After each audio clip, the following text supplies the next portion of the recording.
In 1531, 10 years after the capture of Mexico City, peace allowed the mission of fathers to teach the Catholic faith among the Indians and to baptize their children. At the beginning of December, a poor Indian named Juan Diego left his house one Saturday morning to attend divine service. On the way, as he passed the hill of Tepeyac, hill of the nose in Nahuatl, he was startled by a song coming from the summit.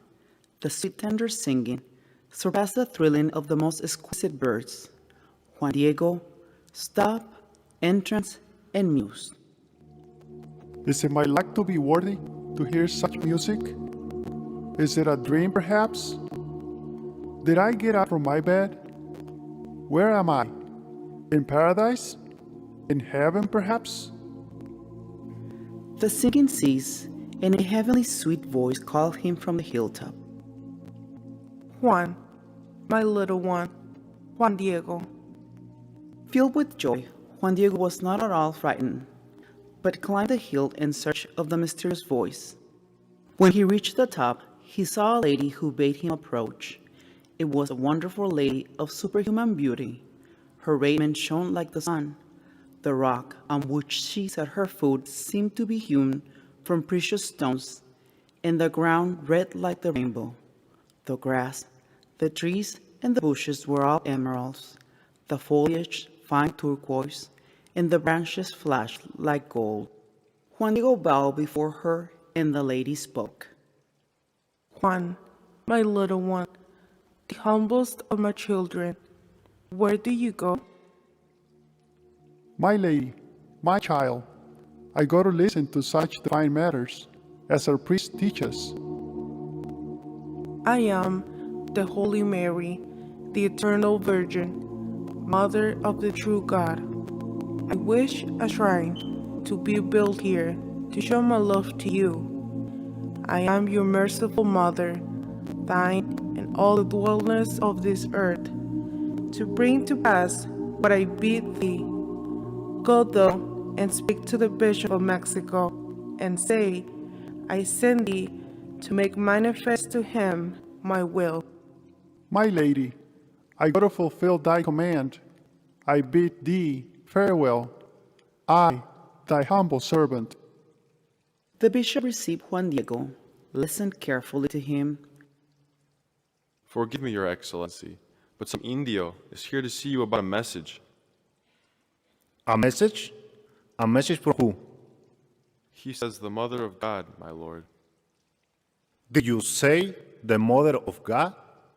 Yes, Your Excellency. Let him through. I want to hear this for myself. I am the Bishop, Fray Juan de Zumárraga. What is this message of which you speak?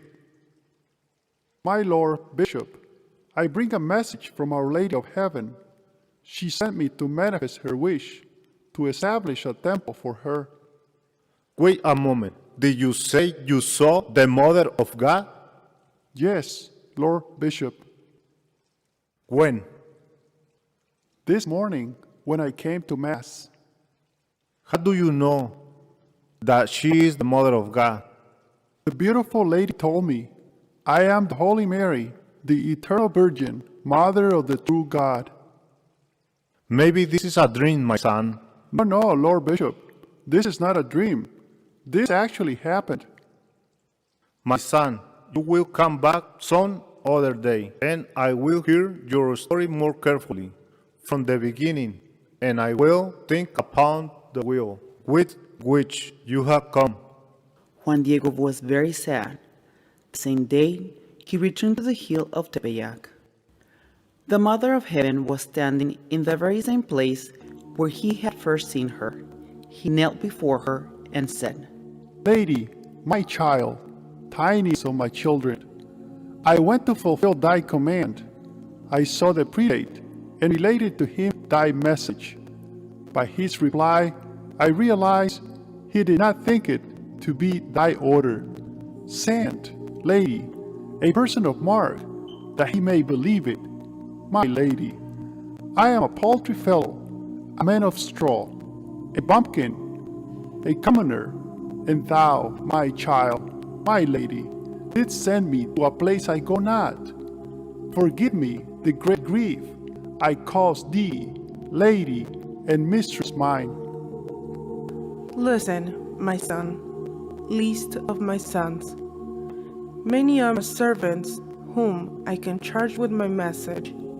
Yet I wish it to be though to make my petition, to help by thy mediation my will to be accomplished.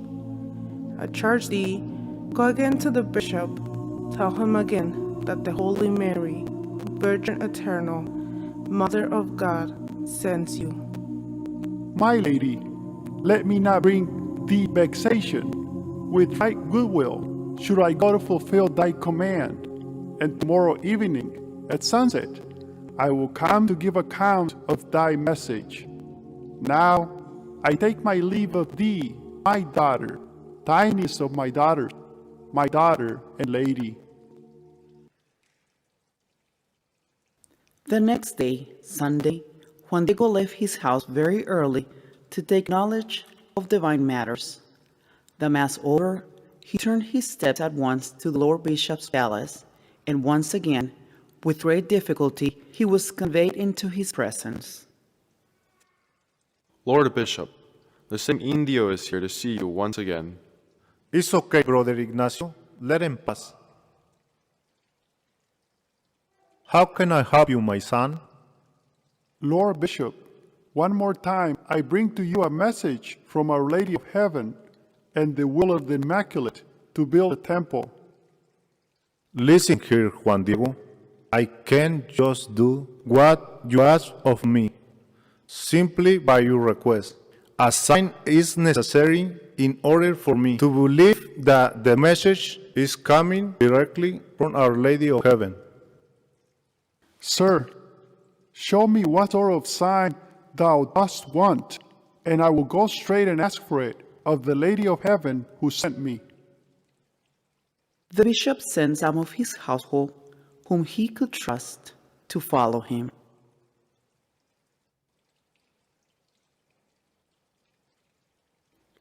What happened? Where is he? I don't see him. I don't see him either. Maybe he hid so we couldn't find out about his life. Now we know that he is making it all up. Let's go to the bishop and tell him what has happened. Let's tell him to not believe him, because he is a liar. Lord Bishop, we did what you told us to do. We followed Juan Diego, but he quickly hid from us and we couldn't see him anymore. If he dares to come back, do not let him inside. Meanwhile, the good Juan Diego was with the Lady of Heaven, giving her the bishop's reply. The lady dismissed him, saying, It is well, my son.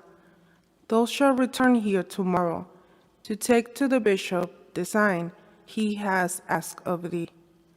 Then will he believe thee and know, my son, that I shall reward thee for thy pains.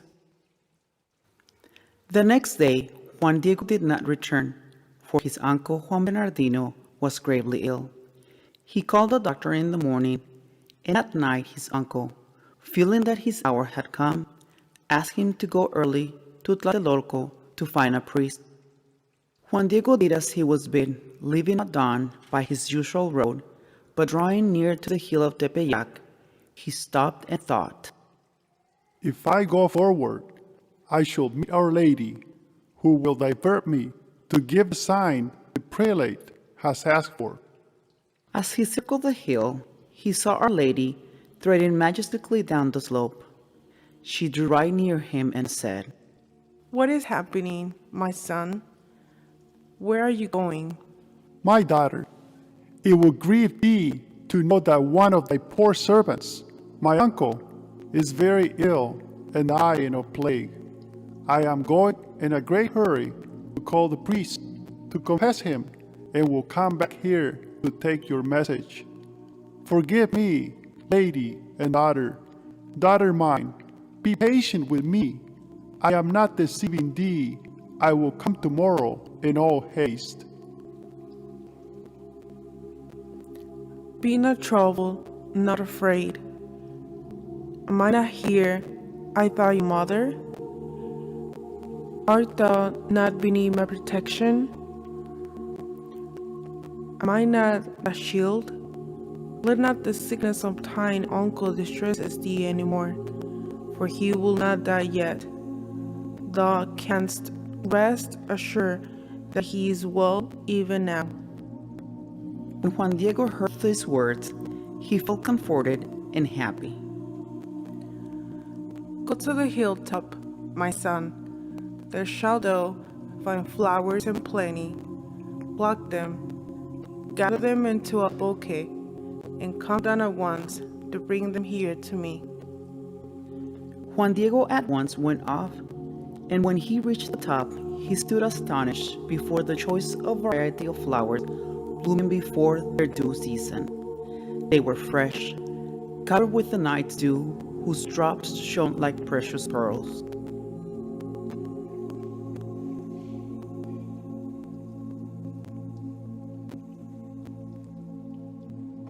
Juan Bernardito,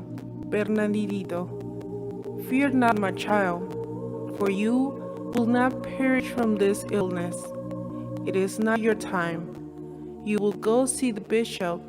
You will tell him what you have seen, and that Santa Maria de Guadalupe has healed you.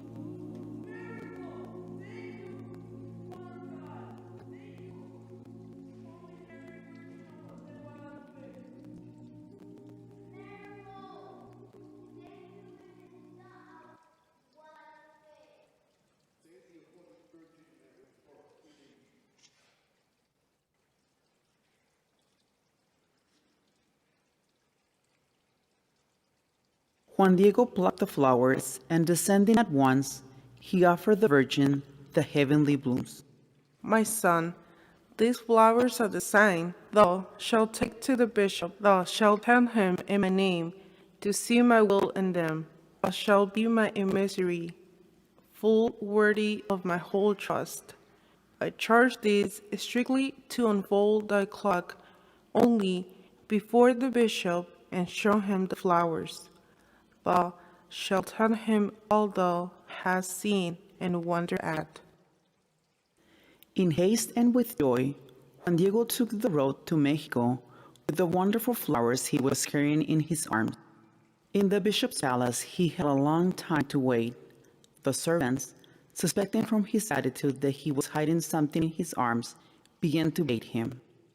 Here's the foolish Indio. What do you want? I want to see the Lord Bishop. No. I tell you, you cannot come in. What do you have there? It is the sign that the Mother of God sent to the Lord Bishop. Give it to me. I will show the bishop. Brothers, please, keep calm. Bring him to me. Sir, I have done thy command. I went and told the Lady of Heaven, thou wast asking for a sign, that thou mightest believe me. Here it is. Receive them. Then he unfolded his white cloak, and as the lovely blooms were strewn on the floor, The Holy Virgin Mary. Forgive me, Mother of God, for not believing in you. the miraculous image of Our Lady of Guadalupe suddenly appeared on the cloth, just as it is to be seen today, painted by a divine hand on the cloak of Juan Diego. Since 1531, the Virgin of Guadalupe has been queen and mother to the Mexican people. From that moment until now, she became Our Lady of the Americas. Viva la Virgen de Guadalupe, viva Cristo Rey.